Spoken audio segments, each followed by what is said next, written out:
Hello दोस्तों, मैं रवि सोनी स्वागत करता हूं आपका अपने इस YouTube चैनल पर। तो डियर स्टूडेंट्स, इसकी पहले जो क्लासेस में हमने कर लिए थे नाउन और प्रनाउन, आज हम करने वाले हैं वर्ब। जो वर्ब है ये सेंटेंस का बहुत ही इंपॉर्टेंट पार्ट है, तो इसको बड़े ही ध्यान से समझेगा आप। तो एज यूजुअल हम इसकी पहले डेफिनेशन करेंगे। इसमें क्या है, the word which denotes an action, possession और स्टेट इज कॉल्ड वर्ब। देखिए, वर्ब सेंटेंस में हमें क्या बताती है, एक्शन बताती है कि काम जो है वो हो रहा है, तो उस काम के होने का हमें कौन बताता है, तो वो वर्ब बताती है। कैसे? जैसे अगर मैं कहूं कि ही प्लेज, तो ही प्लेज, तो प्लेज यहाँ पे क्या है, वर्ब है which is telling us about an action. Second, they are the teachers, तो यहाँ पे वो एक स्टेटमेंट है, दे आर द टीचर्स। तो आर यहाँ पे क्या है, एक वर्ब की तरह काम कर रही है, हेल्पिंग वर्ब की तरह काम कर रही है। Then I have a car, so जैसे मैंने वहां पे लिखा था पोजेशन, तो यहाँ पे वर्ब जो है ये एक पोजेशन वर्ब की तरह काम कर रही है। तो इस तरह से ये वर्ब किसी भी सेंटेंस में काम करती है। कोई भी सेंटेंस जो है वो बिना वर्ब के इनकम्प्लीट होता है। अगर मैं कहूं कि कोई भी सेंटेंस बिना वर्ब के नहीं है, तो ये बिल्कुल भी गलत नहीं होगा। आगे हम करते हैं इसकी क्लासिफिकेशंस। देखिए, क्लासिफिकेशंस जब हम करते हैं, अलग अलग जगह पे अलग अलग तरह की लिखी हुई हैं। जैसे उसको कंटिन्यू में लिखा हुआ है, एक सीरियल ऑर्डर से लिखी हुई हैं सारी वर्ब्स, लेकिन इसको थोड़ा सा अगर हम डिफरेंशिएट करके लिख लें, थोड़ी क्लासिफिकेशन कर लें, तो इसको याद रखना और इसको अच्छे से जो है ना क्लासिफिकेशन कर लेने से हमें याद रहती हैं। तो इसके लिए थोड़ा सा ध्यान देंगे। देखिए, verb, there are two types of verbs. First is finite and second is non finite. अब पहले मैं फाइनाइट के बारे में बताता हूं। फाइनाइट वर्ब जो होती है ये अपने साथ टेंस को लेती है और अपने साथ नंबर को लेती है और अपने साथ पर्सन को लेती है। यानी कि इन तीनों चीजों का, टेंस का, नंबर का और पर्सन का पता हमें फाइनाइट वर्ब में ही लगता है, जबकि नॉन फाइनाइट वर्ब में हम इन तीनों का पता नहीं लगा सकते। यानी कि एक्शन जो हो रहा है हमारा एक्शन, वो हमें फाइनाइट वर्ब से ही पता चलेगा। अगर ये लिखा हुआ ही प्लेस, तो ये एक फाइनाइट वर्ब है। अगर मैं यहां पे लिख दूं कि स्मोकिंग इज इंजूरियस, राइट, तो यहां पे क्या हो जाएगा, अब इसमें हमें कोई टेंस का नहीं पता लग रहा है ना कि ये पास्ट में है, प्रेजेंट में है, फ्यूचर में है, तो वो नॉन फाइनाइट वर्ब में आएगी। इसको मैं आगे भी थोड़ा डिटेल में कराऊंगा। ये तो मैं आपको हल्का सा एक डिफरेंस बता रहा हूं कि फाइनाइट वर्ब और नॉन फाइनाइट वर्ब के दो पार्ट्स हैं। वर्ब के दो पार्ट्स हैं, पहला है फाइनाइट और दूसरा है नॉन फाइनाइट। यहां तक क्लियर हो गया। अब हम इसके आगे करते हैं कि फाइनाइट वर्ब में क्या क्या है और नॉन फाइनाइट में क्या क्या है। देखिए, फाइनाइट वर्ब में आती है मेन वर्ब, जो बिल्कुल वर्ब्स की मेन वर्ब है। जैसे ही प्लेज फुटबॉल, तो यहां पे प्लेज क्या है, this is the main verb. जैसे यहां पे आर है, तो are is not here the main verb, this is only the helping verb. And have is also here not the main verb. Main verb है ही नहीं यहां पे इस पूरे सेंटेंस में, है ना। तो यहां पे सिर्फ क्या है, हेल्पिंग वर्ब है और पोजेशन में है। तो इसलिए जो मेन वर्ब है इसको बड़े ही ध्यान से आपने करना है। आगे जो मेन वर्ब है ये भी दो हिस्सों में आगे बढ़ी हुई है। कौन से? ट्रांसिटिव और इंट्रांसिटिव। ठीक है, ये भी मैं आपको कराता हूं, इसको पहले आप हल्का सा याद कर लीजिए। और जो फाइनाइट वर्ब, जैसे मैंने आपको बताया था, दो हिस्सों में बढ़ी हुई है, मेन और ऑक्सिलरी में। मेन आगे दो में बनती है, ट्रांसिटिव और इंट्रांसिटिव में। देन ऑक्सिलरी और हेल्पिंग वर्ब भी आगे। जो एक्सिलरी वर्ब है इसको हम हेल्पिंग वर्ब भी बोलते हैं। ठीक है, ये दो हिस्सों में रहेगी, प्राइमरी और मोडाल्स। क्लियर, इसको आप ध्यान रखेंगे, प्राइमरी और मोडाल्स, ये चीजें। हेल्पिंग वर्ब जैसे ये वाली am, are, was, were, has, have, had, तो जो हमारे टू बी वर्ब्स भी हम जिनको बोलते हैं वो मैं आपको कराऊंगा। सबसे हम पहले तो हम सिर्फ इसका ग्राफ समझ रहे हैं, एक हल्का सा नक्शा आपके माइंड में बन जाएगा कि ओवरऑल है क्या, फिर हम इसको डीपली करेंगे। एक बार आप ये चीज जो है अपने माइंड में बिठा लीजिए, तो आगे करने की हमें बड़ी ही आसानी रहेगी। तो नॉन फाइनाइट कितने हिस्सों में बटा है? तीन में। फर्स्ट है जेरेंड, देन इंफिनिटिव्स और थर्ड है पार्टिसिपल्स। आई रिपीट, जो नॉन फाइनाइट है वो तीन हिस्सों में डायरेक्टली बटा हुआ है, आगे नहीं बटा हुआ है। जैसे फाइनाइट तो दो हिस्सों में बटा है और उसके भी आगे पार्ट है, लेकिन नॉन फाइनाइट नहीं है, उसमें जेरेंड आते हैं, इन्फिनिटिव्स आते हैं और पार्टिसिपल्स आते हैं। जैसे जेरेंड आपको पता होगा, जैसे मैंने यहाँ पे लिखा है, smoking is injurious to health, no, driving is my hobby, cycling is my hobby, I love listening music, so this and that. जो चीजें ऐसी जो हमारी हॉबी में आती हैं, जो सब्जेक्ट का रोल प्ले करते हैं, उसमें हम जेरेंड्स आते हैं। जिसमें आईएनजी, जो वर्ब अपने साथ आईएनजी लेती है ना, तो वो हमारे जेरेंड्स होते हैं। इन्फिनिट टू लेता है, पार्टिसिपल ईडी लेता है। ये मैं आपको आगे डिटेल में भी कराने जा रहा हूँ इसी क्लास में, लेकिन मैं आपको जस्ट इसका एक ग्राफ समझाने वाला हूँ ताकि मेन जो इसका फिगर्स हैं वो आपके समझ में आ जाए, आगे समझने में आपको आसानी होगी। तो हम यहीं से स्टार्ट करेंगे। तो यहाँ तक आई होप आपको समझ गया वर्ब क्या है। वर्ब एक ऐसी चीज है जो हमें एक्शन के बारे में बताती है। एक्शन हो क्या रहा है, he writes, he plays, he sings, he teach, he learns.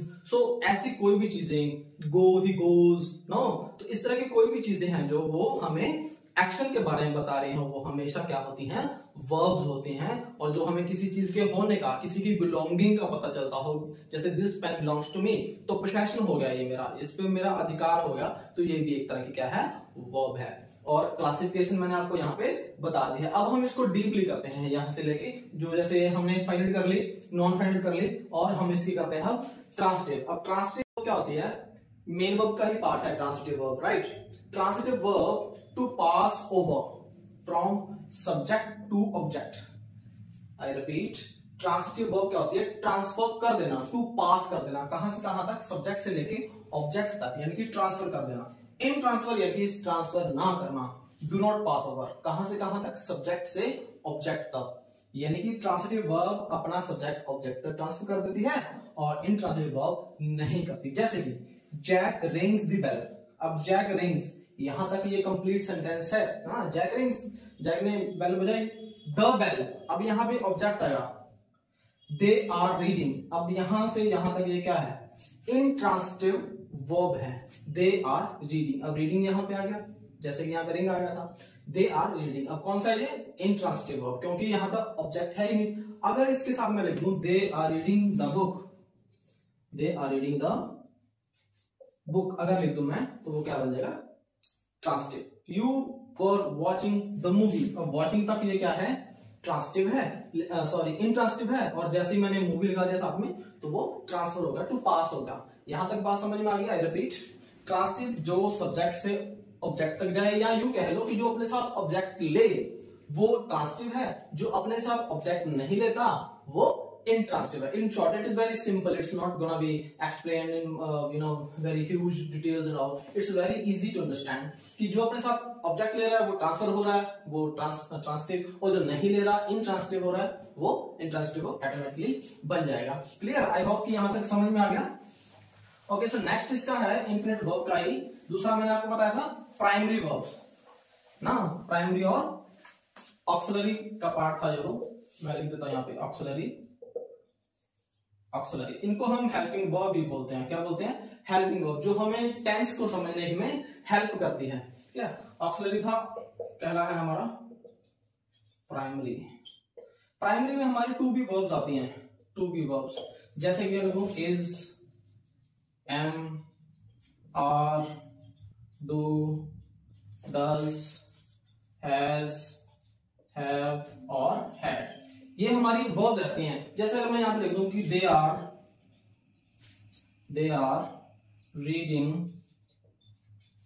The newspaper, right, they are reading the newspaper. अब दे यहां पे क्या है, हमारा सब्जेक्ट है, आर हमारी यहां पे क्या है, हेल्पिंग वर्ब है। अब रीड यहां पे क्या है, रीड यहां पे हमारी है main verb, right. There are two verbs in this sentence, first is helping verb and second is main verb. So you must inculcate it whether this is helping verb or main verb. The newspaper यहाँ पे क्या है, object है, यहाँ पे क्या है, ये ऑब्जेक्ट है। बस it is very easy to understand. अगर आप थोड़ा सा भी इसमें ध्यान देंगे, थोड़ा सा भी ईमानदारी से पढ़ेंगे, तो ये इजीली आ जाएगा। ये बहुत ही ज्यादा टफ नहीं है। तो यहाँ तक आप समझ में आ गई। जैसा मैंने इसमें ये चीज नंबर लिखी कि it tells us about tense. अब इस चीज को ध्यान से समझेगा आप, ये टेंस हमें कैसे बता रही है। इसमें वाज वर्ब भी है, sorry I forgot to write was and were. अब जैसे यहाँ पे आर है, अब इसको मैं यहाँ पे वर कर देता हूं, वर, दे वर रीडिंग द न्यूज़पेपर। अब पहले वो प्रेजेंट था आर, अब वर यहाँ पे क्या बन गया, पास्ट। मतलब कि ये वर्ब ही है, ये हेल्पिंग वर्ब ही है, जो हमें क्या बता रही है, टेंस के बारे में बता रही है कि जो बात हम कर रहे हैं वो हम प्रेजेंट में कर रहे हैं, फ्यूचर में करेंगे, या फिर पास्ट में हम कर चुके हैं। वर्ब हेल्पिंग वर्ब, यानी हेल्प किस में करती है, ये हमें टेंस बताने में, नंबर बताने में भी करती है और पर्सन बताने में भी करती है। कैसे करती है, टेंस समझ में आएगा, टेंस की ये टू बी वर्ब्स समझ में आएगी। अब हम बात करते हैं नंबर की। ये नंबर कैसे समझाती है। अगर दे की जगह में आए कर दूं, तो क्या वर यहाँ पे आएगा? नहीं आएगा। क्यों? क्योंकि ये सिंगुलर है और सिंगुलर के साथ तो वर नहीं लगेगा, तो यहाँ पे हमारा क्या लगेगा? Was. I was reading the news paper, यानी कि ये नंबर को भी डिसाइड करती है, पर्सन को डिसाइड करती है। पर्सन फर्स्ट पर्सन के साथ वॉज ही लगेगा, यू नो। अगर मैं यहाँ पे दे कर दूं, जैसे कि मैंने पहले लिखा था, और दे के साथ क्या लग जाएगा? वर। यहाँ पे दे के साथ क्या लग जाएगा? वर। या वी कर दूं, वी इज ऑल्सो प्लूरल। अब इसके साथ ध्यान रखना आपने, जो कोई नेम आ जाता है, जैसे अगर मैं कहूं कि Jack, Jack is singing a song, तो is, Jack is always singular, इसको हम प्लूरल ही मानेंगे। लेकिन अगर शैन लग जाए, शैन एंड जैक, तो यहाँ पे आर आ जाएगा। It's a part of subject verb agreement. ये जो पार्ट है सब्जेक्ट वर्ब एग्रीमेंट का पार्ट है, वो मैंने आपको सब्जेक्ट वर्ब एग्रीमेंट की क्लास में करवाया हुआ है, वहां पे जाके आप वॉच कर सकते हैं। तो ये चीजें हो गई यहाँ पे, यानी कि दे वर, इसमें सब्जेक्ट हो गया। पर्सन के बारे में भी ये हमें बताता है। अगर यहाँ पे मैं वी लगा दूं तो मुझे वर ही लगाना पड़ेगा, आई लगाऊं तो वॉज लगाना पड़ेगा, तो उसके साथ ये एग्रीमेंट करता है, साथ साथ हमें टेंस बताते हैं। तो this is the only role of the verbs. I hope आप यहां तक समझ गए होंगे प्राइमरी वर्ब्स का रोल यहाँ पे क्या है। प्राइमरी वर्ब्स बहुत ही इंपॉर्टेंट है। इसके अलावा ये हेल्पिंग वर्ब एक और काम करती है। मैंने आपको टेंस में, जब मैंने आपको टेंस करवाए थे ना, उसमें कराया था। हेल्पिंग वर्ब एक और काम करती है किसी का? इंटरोगेटिव का। इंटरोगेटिव, इंटरोगेटिव क्या होता है? To ask questions, to ask questions. अब देखिए कैसे हेल्पिंग वर्ब हमारी क्या है? Is, am, are, was, were, has, have, had, will और shall। ठीक है। अब इंटरोगेटिव मतलब आस्क द क्वेश्चन। अगर मैंने यहां पे लिखना है कि he is dancing, he is dancing, तो ये एक मेरा अफर्मेटिव बन गया, यानी कि सिंपल सेंटेंस बन गया ना। अफर्मेटिव यानी कि सिंपल सेंटेंस बन गया, तो सिंपल सेंटेंस। अभी इसी को मैंने अगर इंटरोगेटिव बनाना है तो मैं क्या करूंगा? जो मेरी हेल्पिंग वर्ब है उसको मैं आगे ले आऊंगा। इज ही डांसिंग, तो यहां पे मेरा क्या लग जाएगा? क्वेश्चन मार्क लग जाएगा। ठीक है। तो इज हमें क्या और हेल्प करती है? क्वेश्चन मार्क बताने में भी हेल्प करती है, इसको ध्यान रखना। अब इस लगा के हम कुछ भी लगा सकते हैं। इसकी जगह अगर मेरा सब्जेक्ट पास्ट में है तो वॉज लगा दूंगा, वॉज ही डांसिंग ना। लेकिन अगर ही है यहाँ पे और मैंने जो है ना फर्स्ट टेंस में पूछना है तो डज लगा सकता हूँ, does he dance, this and that. तो जो हमारी वर्ब्स हैं, डू डज भी होते हैं हमारे वर्ब्स, डू, डज और डिड, ये भी हमारी इसी में ही आती है। ये भी मैं आपको सेपरेट क्लास में करवाऊंगा। क्लियर? तो आई होप यहां तक हमारी होगी। हमारी वर्ब, मेन वर्ब मैं करवा रहा हूं आपको। मेन वर्ब में हमारा ट्रांसिटिव वर्ब, इंट्रांसिटिव वर्ब, और हमारी प्राइमरी वर्ब में जो हमारी ऑक्सिलरी वर्ब भी जिसको बोलते हैं, उसमें हमारी हेल्पिंग वर्ब जो है प्राइमरी में वो हो चुकी है। इसके बाद आते हैं मॉडल। इसी में ही अभी हम मेन जो फाइनाइट वर्ब है उसकी जो मेन वर्ब और दूसरा जो हमारा है ऑक्सिलरी वर्ब वो कर रहे हैं। क्लियर? इस चीज का ध्यान रखें, अभी हमने नॉन फाइनाइट वर्ब नहीं की। Keep that map in your mind till the end of this class, तभी आप उसको अच्छे से समझ पाओगे। अभी हम फाइनाइट वर्ब भी कर रहे हैं, नॉन फाइनाइट अभी तक हमने स्टार्ट नहीं की है। तो ऑक्सिलरी वर्ब में इसके बाद आते हैं हमारे मॉडल्स। अब मॉडल्स क्या है, मैं आपको उसके बारे में थोड़ा सा बताता हूं, क्योंकि उसकी अलग से जो मॉडल्स है उसकी अलग से क्लास लेनी पड़ेगी। ये एक ही क्लास में आपके समझ नहीं आएंगे, इसकी अलग से क्लास दूंगा मैं आपकी। जैसे आपको पता है can, could, may, might, will, would, shall, should, have, dare to, need to, must, you know, and out to, ये सारे हमारे मॉडल्स हैं। लेकिन इसकी अलग से क्लास दूंगा। मूड जो मॉडल्स का मतलब है, इसका मतलब होता है मूड, यानी कि हमारा बात करने का मूड क्या है, हमारे भाव क्या है, भाव, हमारे भाव उसमें प्रकट करते हैं। तो हम जब मॉडल्स करेंगे तब आपको उसकी डिटेल कराऊंगा। तो finite verb, non finite verbs. Non finite verbs क्या आते हैं, थोड़ा सा मैं इसके बारे में बताता हूं। जैसे मैंने पहले बताया था कि नॉन फाइनाइट वर्ब्स हमें टेंस के बारे में, पर्सन के बारे में या नंबर के बारे में नहीं बताती, और ये हमें मेन जो वर्ब है ये भी नहीं मिलती सेंटेंस में। It is also not main verb in the sentence, ये हमें इनडायरेक्टली मिलती है, इसलिए तो इनको नॉन फाइनाइट बोला गया है। जैसे मैंने कहा था कि वो फॉर्मल है और ये इनफॉर्मल है, यही इनमें डिफरेंस है। डिफरेंस कैसे, इसको हम थोड़ा सा समझते हैं। कितने प्रकार के types of non finite verbs.